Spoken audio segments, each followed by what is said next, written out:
In this lesson, we're going to learn how to unwrap our car and apply a custom texture. Alright, so I'm going to show you how to unwrap just a couple of basic pieces on this car to apply a texture. So let's go ahead and tackle the major part of this car, which is going to be the car shell. More often than not, this is probably what you're going to want to unwrap and apply a texture to. So the way I go about this is I like to go right above my editable poly. I like to select that and then apply an unwrap UVW modifier.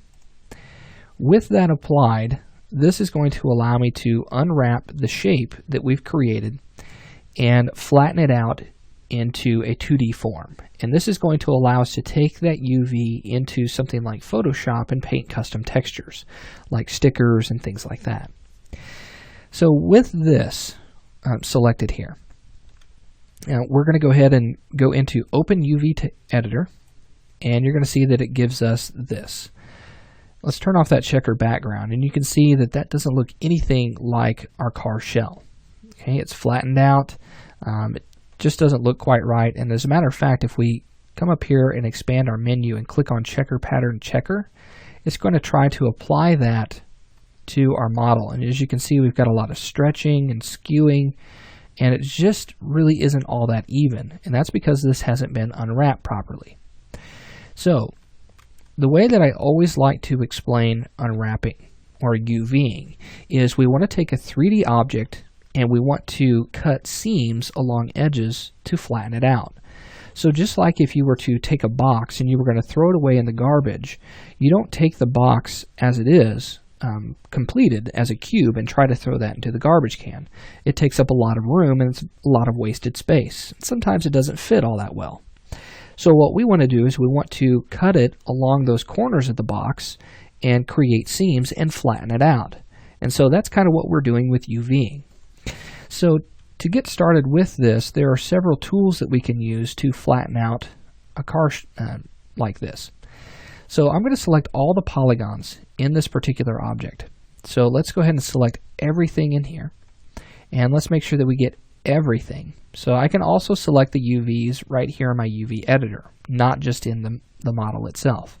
Now if UVs are something brand new to you, UVs are not the same as the model. Okay, they are on top or on the model, but they are not the actual model itself. So these polygons that I'm selecting are not the polygons of the 3D model, they're the polygons of the UV. Okay, so both very different. Alright, so let's select everything right here in the UV editor, and I'm going to go ahead and use what's called flatten mapping. So if I use flatten mapping and just simply hit OK, it's going to break this apart into several pieces.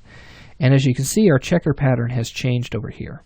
However, this is not that great of a result, because what we have are pieces that are broken off. We've got seams in different areas that we're not really sure of how that's all going to go together, and just really doesn't look all that great. So what I'm going to do instead is I'm going to actually select the polygons along the top of this object. So I'm going to select just this polygon, and I'm going to use Grow. And I'm going to continue to hit Grow until it's gone all the way out to the edge. Okay, all the way down to here. And then I'm going to select any faces that are missing off of the top. So it looks like just here on the nose. So let me go ahead and just move this off screen for just a moment, just so that we have enough room to see everything. Let's select everything here. Let's make sure that we get all of the faces. Okay. Now these are the faces of the UV, not of the model. Okay, so if we happen to move these, notice that our Move tool, Rotate tool, and all that are grayed out. We're not in the object mode. We are in UV mode right now. Okay, so we have all of those selected. And I'm going to bring my UV editor back so we can see this. And what I'm going to do is I'm going to use a projection method to basically create a new set of UVs. So I'm going to use planar map. And what that does is that flattens that out into a single map. And inside of my editor, I'm going to go to edge mode and then back to face mode and move that away from my object. Now I'm going to take everything else that is left behind and I'm going to do that same thing. I'm going to use that planar map there. So we have the top and then we have the bottom, which is underneath. Now this underneath portion was created from a shell modifier.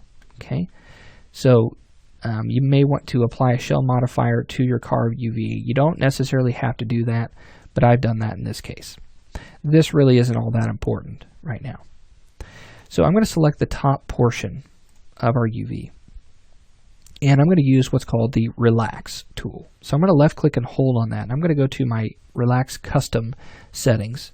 And I'm going to set my settings to Polygon Angles and then Start Relax. Notice how that begins to flatten out.